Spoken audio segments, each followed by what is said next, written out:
chapter 7 is about the formation of a company. So here we are learning about how you can form a company. So we have learned in our previous classes that there are different forms of business organization like sole proprietorship, partnership, joint into family or company. So these are the forms of organization. You can choose which you want to set. So here it is we are studying about the formation of a company, how you can form a company. The formation of a company is a complex activity involving completion of legal formalities and procedure. That is, to form a company you have to look after a lot of formalities and procedures. There are a lot of formalities and procedures you have to sign. So to fully understand the process, one can divide the formalities into 3 stages. So these formalities you can divide into 3 stages, that is promotion, then incorporation and subscription. These are the 3 procedures you have to follow while forming a company. So the first one is the promotion of a company. What is promotion? Promotion is the first stage in the formation of a company. This is the first stage in the formation of a company. It involves conceiving a business idea and taking initiative to form a company so that practical shape can be given to exploiting the available business opportunity. That is, you are deciding what type of business you are going to start. So you can take an initiative to form a company and you can give it a practical shape. You can put it into existence. Firstly, you have to decide what type of business idea you are going to take. That is the promotion stage. So this promotion stage is mainly done by a person that is known as a promoter. Such a person or a group of persons or a company proceeds to form a company, they are said to be promoters. That is, the one who is willing to start a company or set up a company or form a company is known as a promoter. So there are certain functions of the promoter. So the promoter is one who undertakes to form a company. He is the one who undertakes to form a company. So looking at the functions of the promoter, the first one is identification of business opportunity. So you have to identify what type of opportunity you can tackle and what type of products or goods does the consumer need. So by taking a research, you can identify what type of opportunity you need to create. So what type of opportunity you can take, and if you are willing to face the risk and face the challenges, then you can certainly go for starting a company. So first you have to identify the opportunity or what type of product you have to sell or what kind of business or business are you going to start. Next is feasibility study. That is, feasibility means you cannot convert every needed thing into ideal project. That is, you have to look at what is the most feasible one, the most we are having a lot of choices. From that, the best choices of which to start a business you can select. So most feasible one which you can start with low cost or with less money we can start, then that is more beneficial. That is why you can have a good feasible study. You can choose which you can follow. Under feasibility study, it can be technical feasibility. Sometimes an idea may be good but technically not possible to execute. Idea is good but you doesn't have technical support to do it. So you have to look if that is possible. Next is financial feasibility. That means you require funds. So if you have to start an organization by looking at how much fund you have. It should be large or small. Large organization or small organization, it should depend upon how much finance you have. Then next is economic feasibility. So that is sometimes it so happens that a project is technically well financially feasible, but the chance of being profitable is very little. That you can do it and you have money to do it, and technically it is possible, but maybe profitability is very little. You will not get more profit. So you have to look all the cases. You have to look the economic, if it is economically possible, you will get profit or not, or you have cash, or you have technical assistance. If all becomes positive, then you can start thinking of doing it like that. And if you have anywhere you have some problems, then you have to decide it accordingly.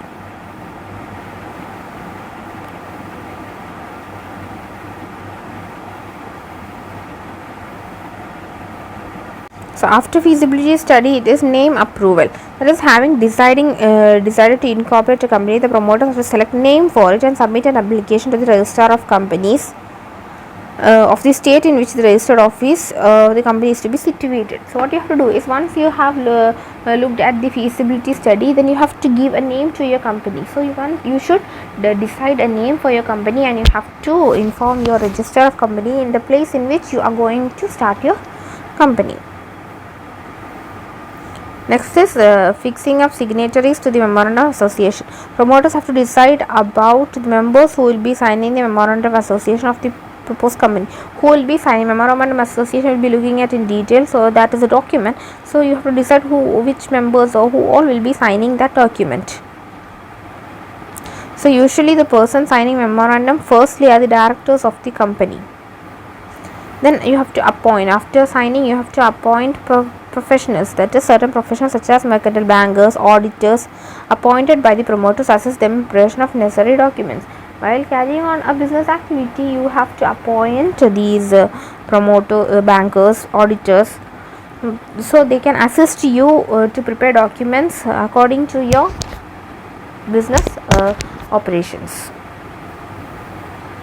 In preparation of necessary documents, that is, you have to prepare necessary documents like memorandum of association, articles of association, to the registrar of companies. Now you are going to look at what are the documents. They said preparation of necessary documents. The documents, first one is memorandum of association. It is the most important document, defines the objectives of the company. It states the objectives of the company. What is the goal of your company? So you cannot do something that is not mentioned in the memorandum of association. According to what is written in the memorandum of association, you have to act on that way. So no company can legally undertake activities that are not contained in memorandum of association. So what are contained in the memorandum of association is the name clause, that is, it includes the name of the company with which the company will be known. Next is registered office clause. It includes the name of the state which the registered office of the company is proposed to be situated. Where the registered office is situated, it will contain the name of the state. Then object clause. Object clause is nothing but it states the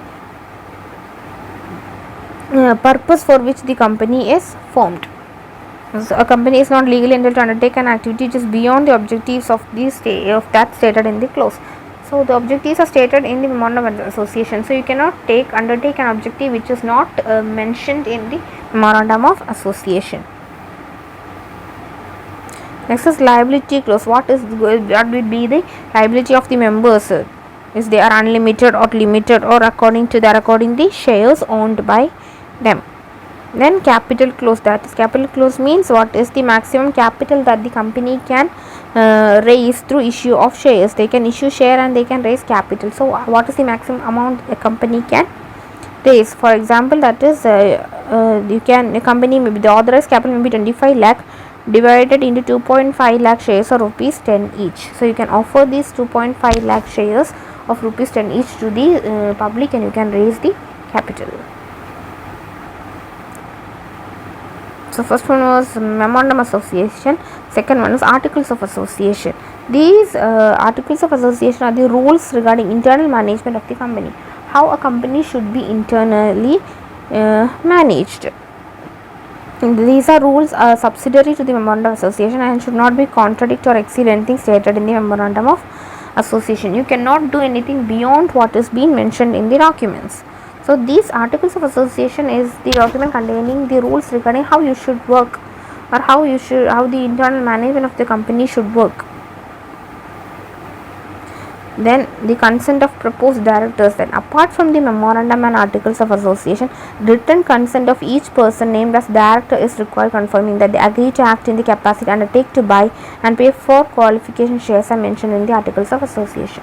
So apart from the memorandum and articles of association, the consent of the directors are shareholders, or the board of directors, that is, they have been certain members are elected from the number of shareholders. So they have to give a consent in writing that they agree to act or undertake to buy and pay for qualification shares as mentioned in the articles of association. That is, they agree to act accordingly.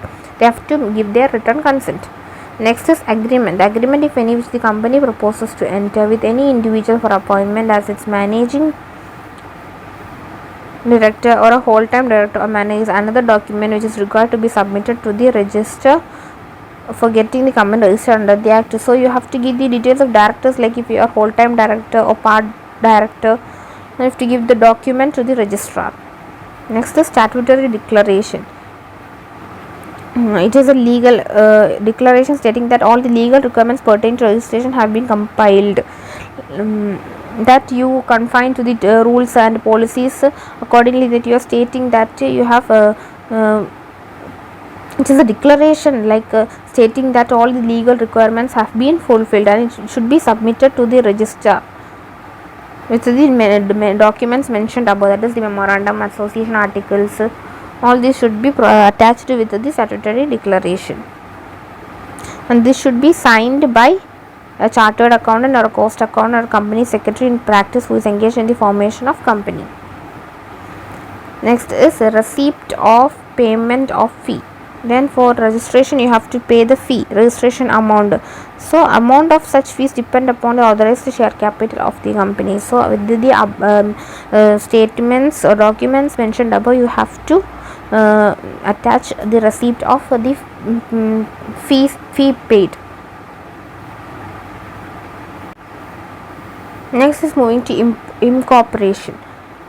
That is, after completing the aforesaid formalities, promoters make an application for incorporation of the company, that is bringing the company into existence. So an application is to be filed with the registrar of companies in the state within which they plan to establish the registered office of the company. So what all documents are needed is memorandum of association, articles of association as we have discussed before, then the written consent of directors, then agreement of the managing director as whole time or part time or whatever it is, and copy of registrar's letter, then statutory declaration, then notice about the address of the registered office, the documents, evidence of payment of registration fees. So all this must be submitted. So when the registrar is satisfied about the completion of formalities of registration, a certificate of incorporation is issued to the company. That is, when all these above said documents are provided to the registrar's company, and when he filed it is, when he is satisfied with all that, then what he will do is he will provide a certificate of incorporation to the company. That is, it is a proof of the birth of the company, that birth of the company takes place only when it receives the certificate of incorporation. Just the birth certificate of a company, we can say it like that.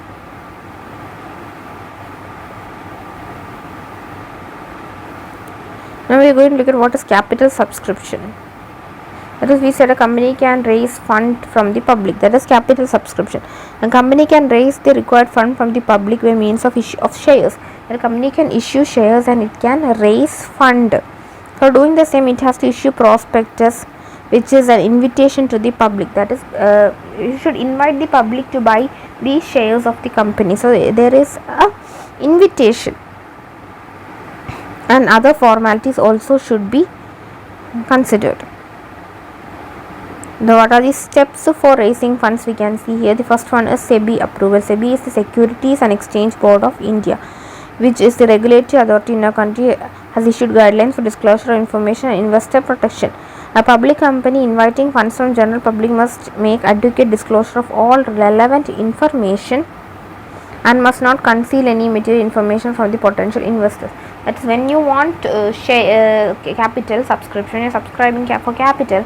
When you are inviting the public, when you are inviting, what you have to do is you have to give, or you have to disclose all the facts, all the information about your business, and you should not hide anything.